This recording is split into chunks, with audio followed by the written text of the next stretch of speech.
This is Matthew King, Lakota elder who passed away, a wisdom keeper. He was once approached by a Dutch film team making the film A National Sacrifice Area about uranium mining in the Pahasapa, the Black Hills, the sacred Black Hills. And he was asked by the interviewer, aren't you very sad about this destruction of these hills, these mountains that are so sacred to your people? He didn't answer. The interviewer became a bit anxious and repeated the question. It was the time when you still had film on 35 millimeter. He still didn't answer.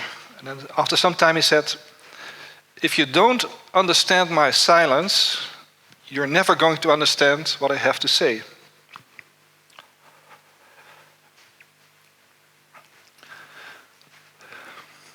I want to speak about what it means to be slow in these times in response to Bayo Akomolafer's statement. I'll talk more about this. And I start with these first lines of a poem by John Donahue.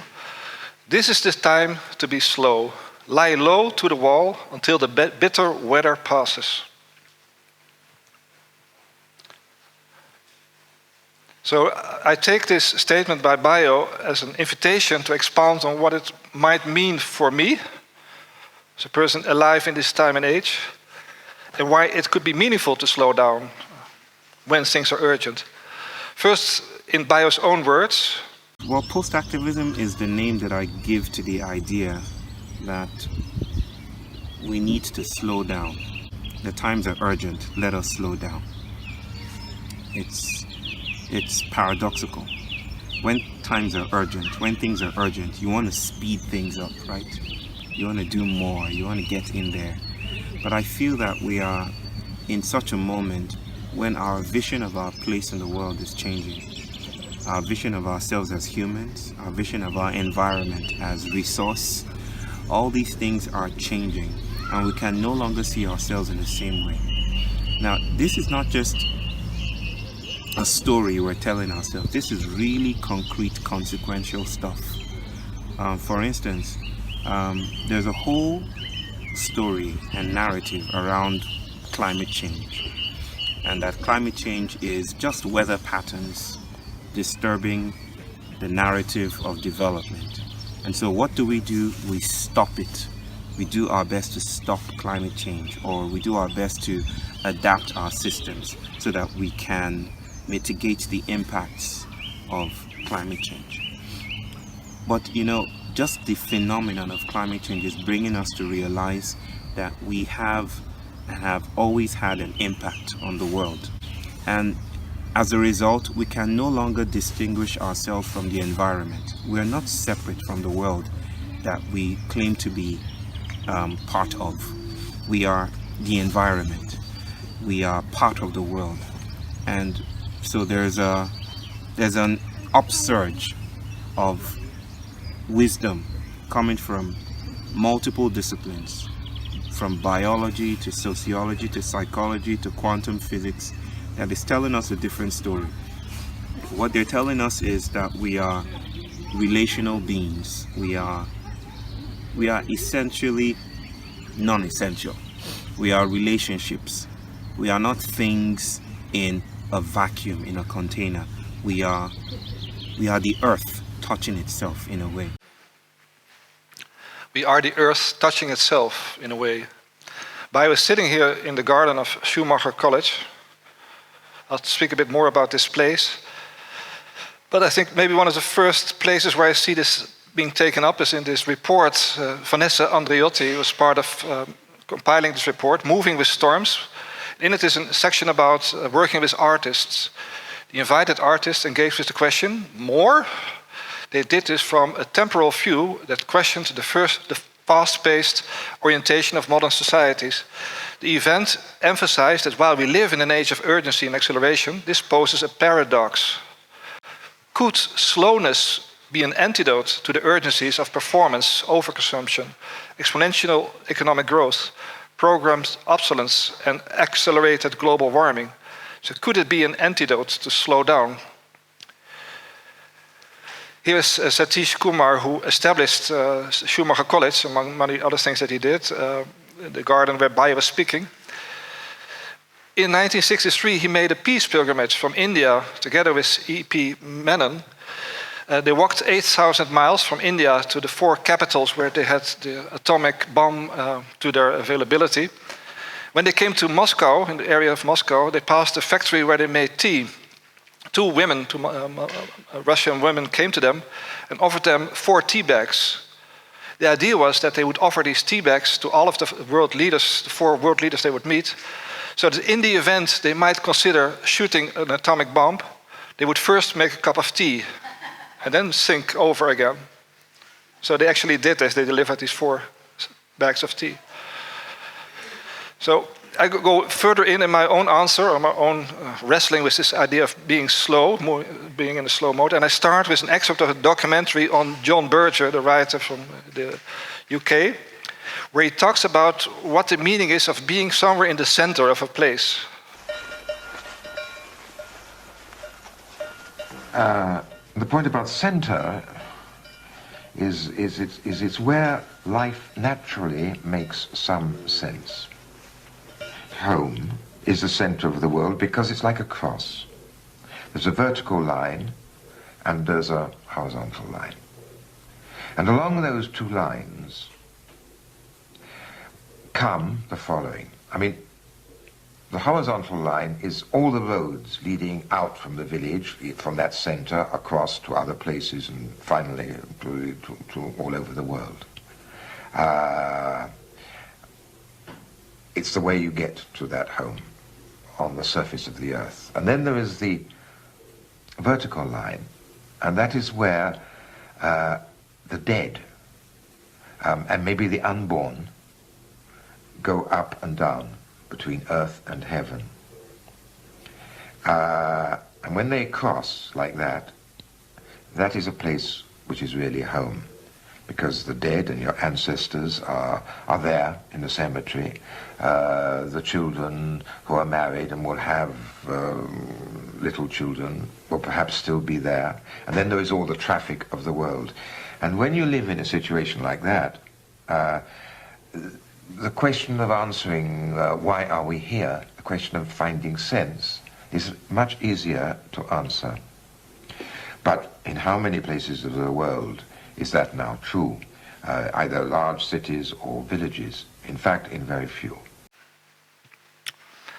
So what I take from what John Berger says here is that if we find ourselves along these 2 lines, these 2 axes in space and time. One is time, the vertical line, the connection between our ancestors and the generations to come.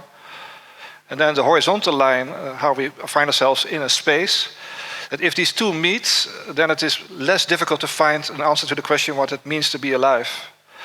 And I think this is very critical, this meeting of these 2 dimensions, that to be present in the presence of what presents itself at a certain specific spot. So first I would like to speak about how we can redirect our attentiveness to the world. Let's begin by talking about space. And I would like to take up the idea of the 3rd teacher. This is Reggio Emilia, a municipality in Italy, where a new pedagogy was started in the 60s of the last century, which was very much foregrounded the imaginative capacity of children, to follow their imaginative capacity. And the teachers, the atelieristas and the pedagogistas, would kind of follow what the children were doing and expand on that, elaborate on that. So they said in this pedagogy that there are basically 3 teachers for these children of maybe 3 to 5 years of age. One is first and foremost the other children, that they learn from their peers, the other kids. The second are the adults, the parents and the teachers themselves at the school. And then, surprising maybe, the 3rd teacher is the environment, the space. L'ambiente come terzo educatore. So you have these spaces where children develop their activities, which are not neutral by no means, but they very much help in the pedagogical, the educational activity. So from an artistic point of view, I want to talk a bit about this space, this environment, and especially about in-between space, and about foregrounding and backgrounding. So a common exercise in art education is if you ask students to draw, for example, this chair. And you can do this very neatly by following the contours. But another way of drawing this is that you draw what they call the negative space or the in-between space. So what you basically do, you draw everything that is not chair. If you do this very carefully, all the rectangles that you see there, the tree will come out because everything that is not the chair will start to define the chair. This is also done in more elaborate ways of education, like for example in Goethean science approaches, where you study the leaf sequence on a plant, and you can see from the leaves very low on the plant to almost to where the flower is, what kind of changes, what kind of metamorphosis is happening from one leaf to the other. But you need your imagination to work in the in-between space. How does one leaf move to the next? How does it grow into another form?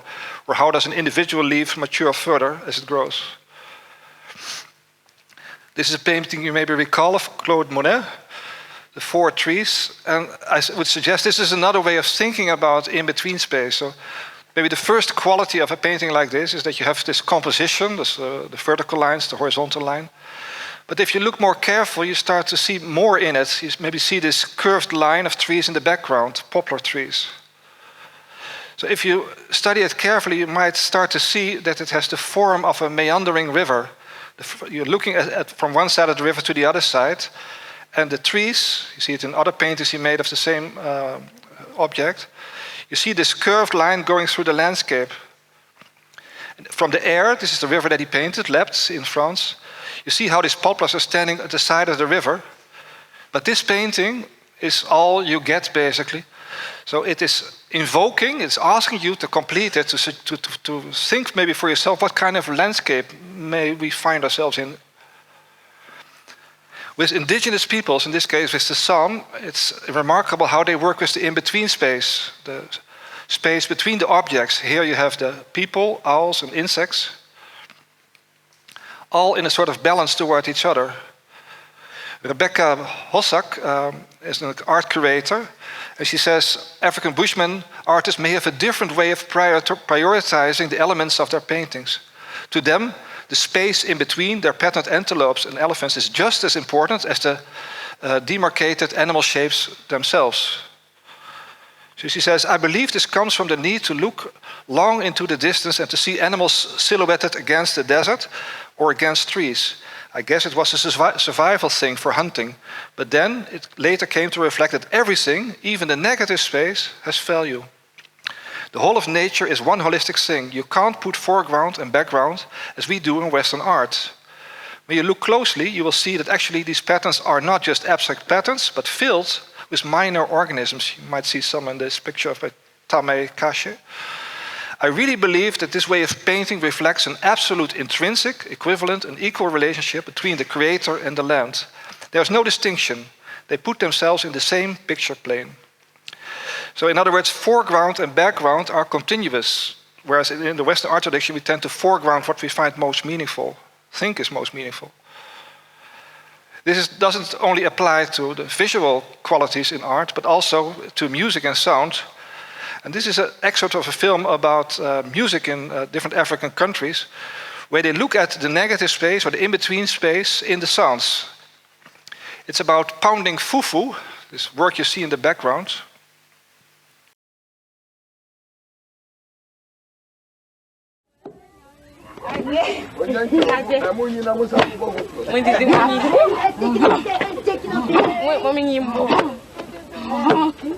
When I first saw fufu being pounded, I could never understand how people literally never got their fingers broken, ever. I think the reason for it is this, that, okay, if you decide to put your hand in straight into the silence, or the gap, the upbeat, it's a pretty huge area in between which you can play around with, because the thing is only touching the starch for a fraction of probably a microsecond. And all the rest of the time, the stick is going up or coming down. So they've got a very big awareness of the silence. Because in their music, they're aware of space and silence. So it's not a difficult thing for them to do this with fufu, which is very much like music. So what you see here, or what he's trying to explain, is that it all matters where you put your attention, what you foreground, what you background. If you pay attention to the silence in between the pounding of the stick, then there is suddenly an area that opens up that you might not have been aware of before. This is an artwork by Joseph Beuys, and Joseph Beuys worked a lot with felt and fat and other properties. And he, in an interview once, talked about not doing what is already there. He often worked with what he called counter or after images. With that, he referred to the absence of something, the lack of color, for example. And Beuys said, yes, Beuys works with felt. Why does he not work with color? No one asked whether I might not be using this gray felt element to invoke the whole world of color in people as a counter-image. In other words, to provide in them as counter-image a world of light, a clear, super-sensible, spiritual world through something that looks quite different. So it's not right to say that I'm interested in gray. I'm interested in a process that extends much further. One can only create after images by not doing what is already there. I think the key word here is to invoke, that by working with gray materials, colorless materials, you kind of call in, you bring to presence everything that is not there. And this, among other things, ignites imaginative capacity.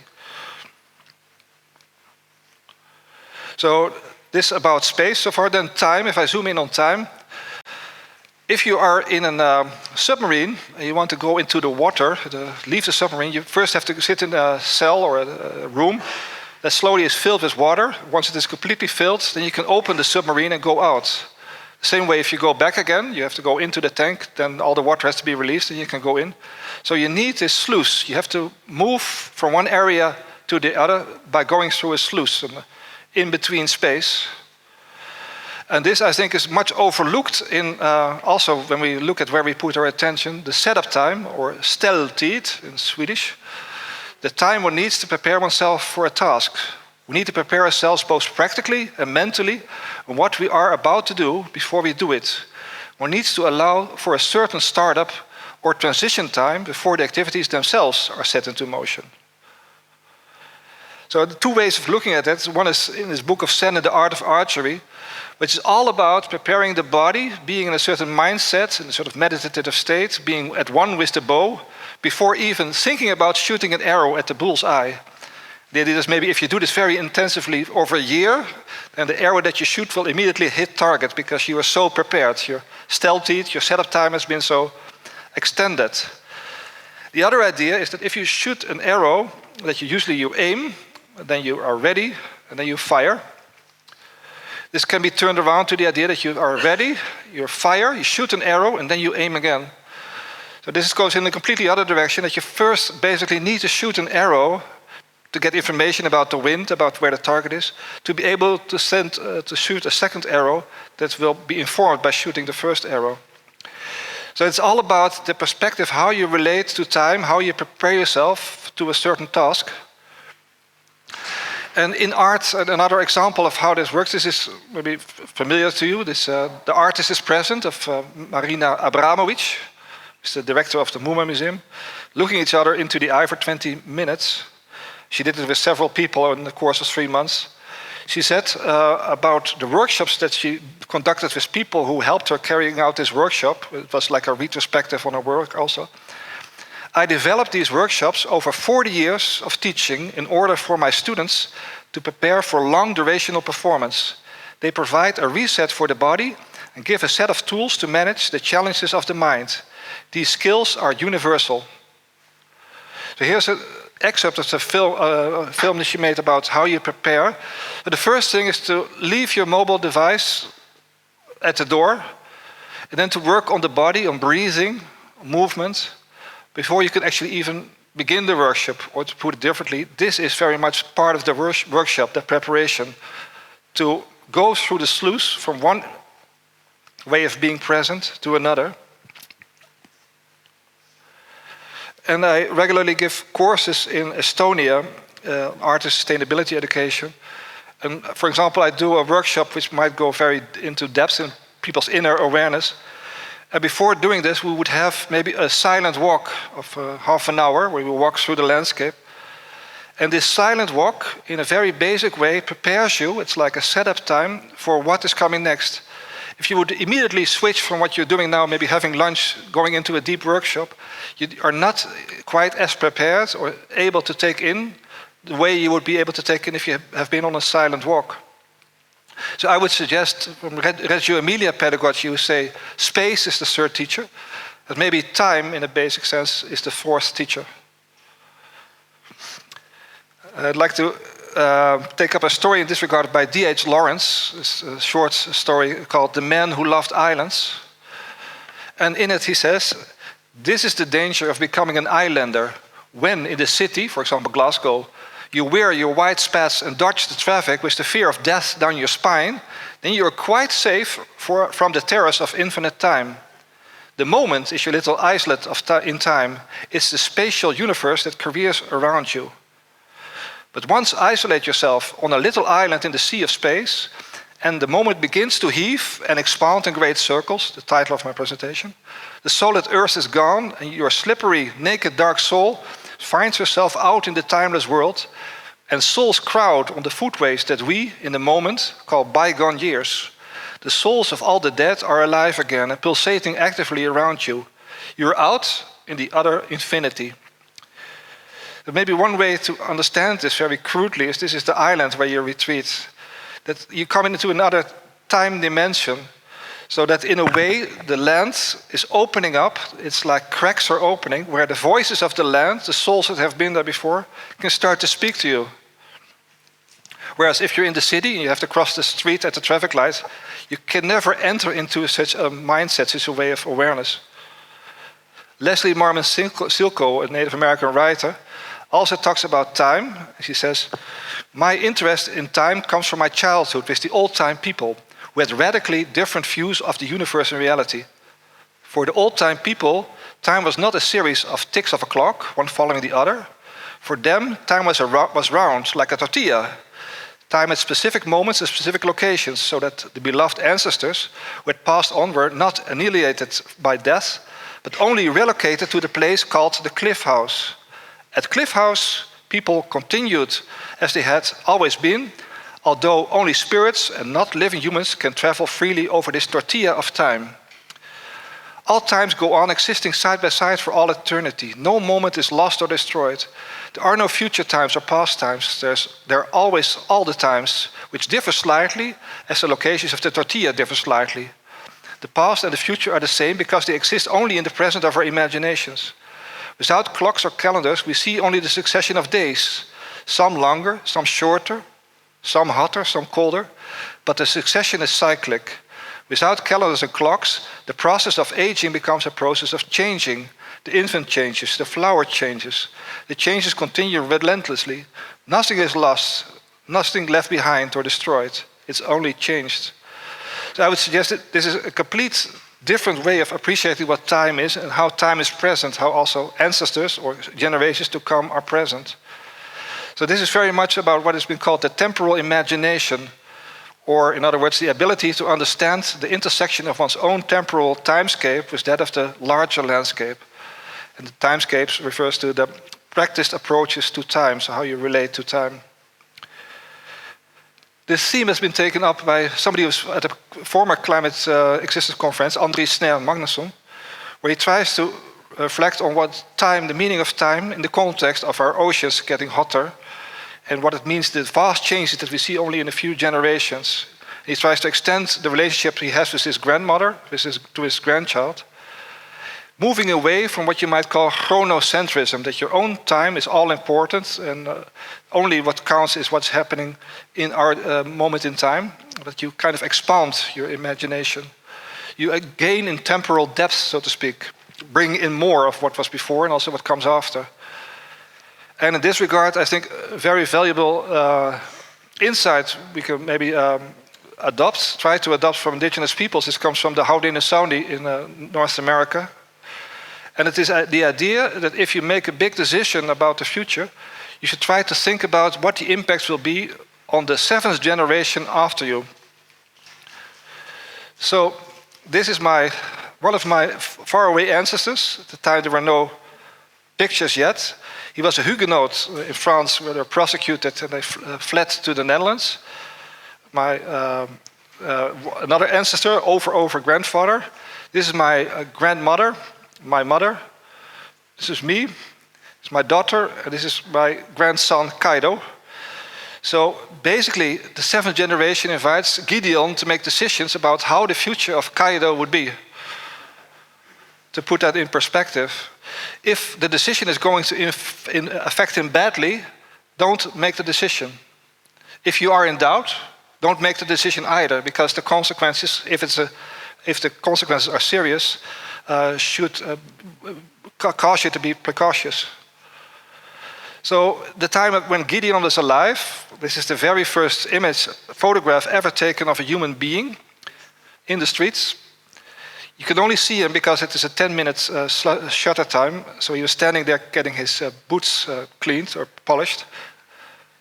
So in this time when photography was beginning to be invented, people had to consider the seventh generation, Kaido. I like to zoom in on, again, on the idea of attention, and then to appreciate it as maybe a lack of intention. And I dwell upon, as I often do, on the work of Gregory Bateson. Nora Bateson was on the last ClimateExistence conference, his daughter. And I start with this image of, maybe you all recognize, Ivan Pavlov, who did his experiments with dogs. That when the bell was ringing, they would produce saliva because they were so conditioned that the sounding of the bell means new food is coming. So it's very purposefully engaging with the natural world, making a plan, going from A to B, and then from B to C. If A, then B happens. This is the kind of logic, purposiveness, as Bateson called it, that is very much customary to us. Thinking in straight lines. And how this relates, for example, to in the time of climate change, is that we developed what has been called this carbon tunnel vision. We focus rightly on carbon emissions, but there's a whole network of relationships that we miss out on. Education, for example, ecotoxicity, inequality. But we might be focused on this straight line. How do we solve the problem of carbon emissions?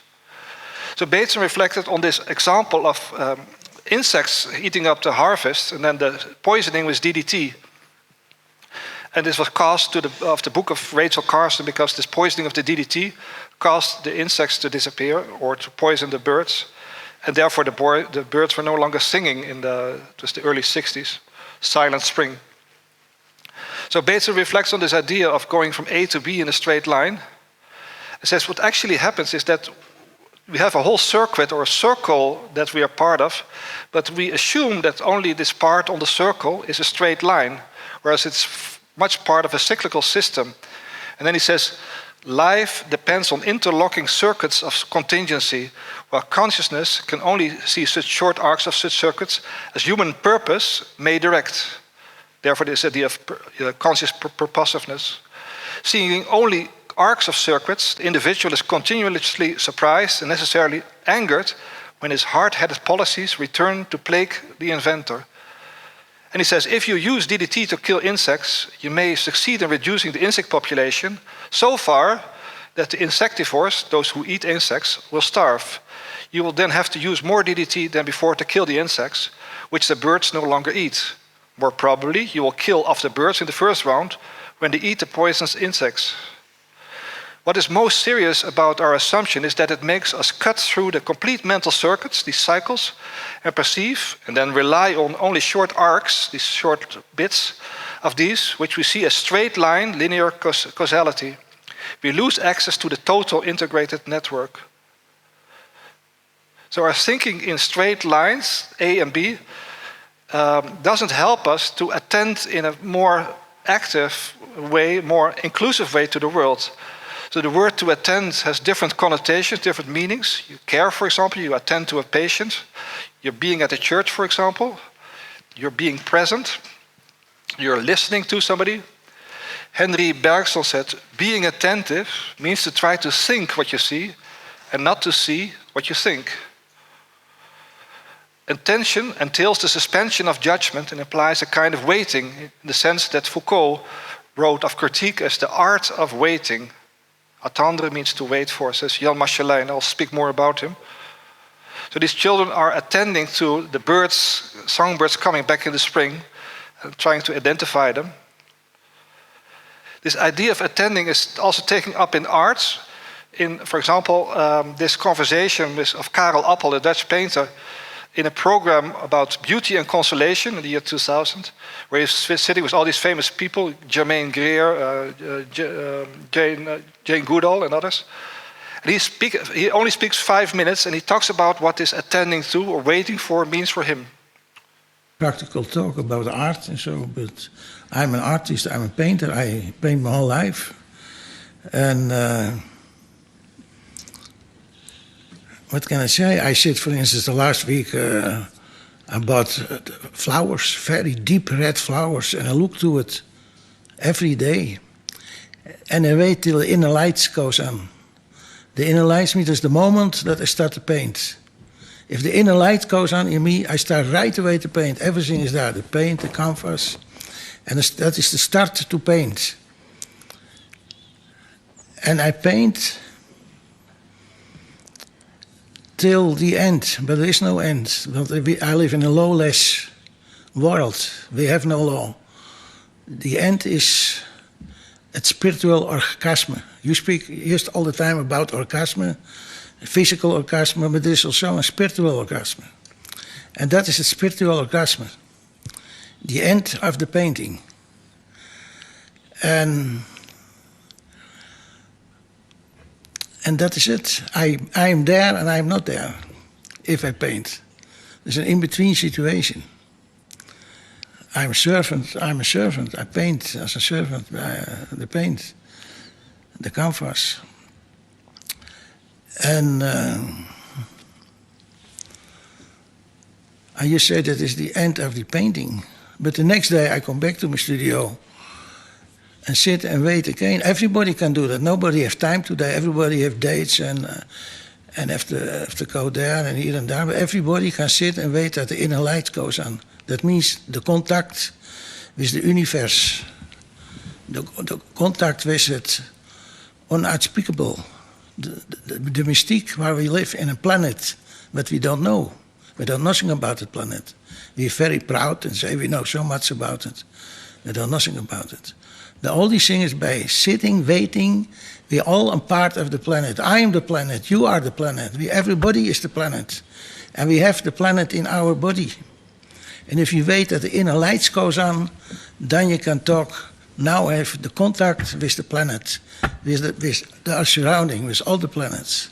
You know, I paint it out. I paint it out for 60 years from the morning till the evening. I'm in my studio. If I don't paint, I still paint. You know, it's not only to move your brush on the canvas. Okay, that is what I want to tell you. When I don't paint, I still paint. So one of the things I do in these workshops myself in Estonia, for example, is that you paint together with a tree in a storm, for example. So the movement of the branch of the tree makes the brush also move. It's also a kind of waiting, evolving. Another painter, Andrew Wyatt, known from this painter, Christina's World, painting Christina's World, is vast areas of land he made, painted. For example, looking through this window. He once was sitting up in this very same attic, looking at the landscape. Then his son came up, Nicholas, and he said, "Dinner is ready, you come downstairs." And then he said, "Well, let me clean my brushes." And then his son went sitting there, and then he asked, "What are you painting?" And he said, "Well, this landscape out of the window." And the child was looking at the landscape. And he had been working on a tempera painting for about 3 months. And he was fascinated by the way his son was looking at the landscape. The look in his eyes told him more about the landscape than the landscape he had actually painted. So right on top of the tempera painting that was already there, he painted this painting. Because this was more about the landscape he felt than the landscape he had completed up to then. David Abram, who's also been a guest here, the spell of the sensuous, he also tries to wrestle with how we can move away from this idea of clock time of Aristotle, of an infinite sequence of now points. And then to be in, for example, a place like this, then he reflects Heidegger and Merleau-Ponty, two philosophers, both strive to articulate a more immediate modality of awareness, whose characteristics are neither strictly spatial nor temporal, but are rather both at once. Such a mode of experience is commonplace for indigenous oral peoples, for whom time and space have never been separated. In this open presence, says David Abraham, I am unable to isolate space from time. I am immersed in the world. Every aspect seems to vibrate with life and sensation. For me, this is reminiscent of the story of John Berger, where things make sense when you are unable to isolate space from time.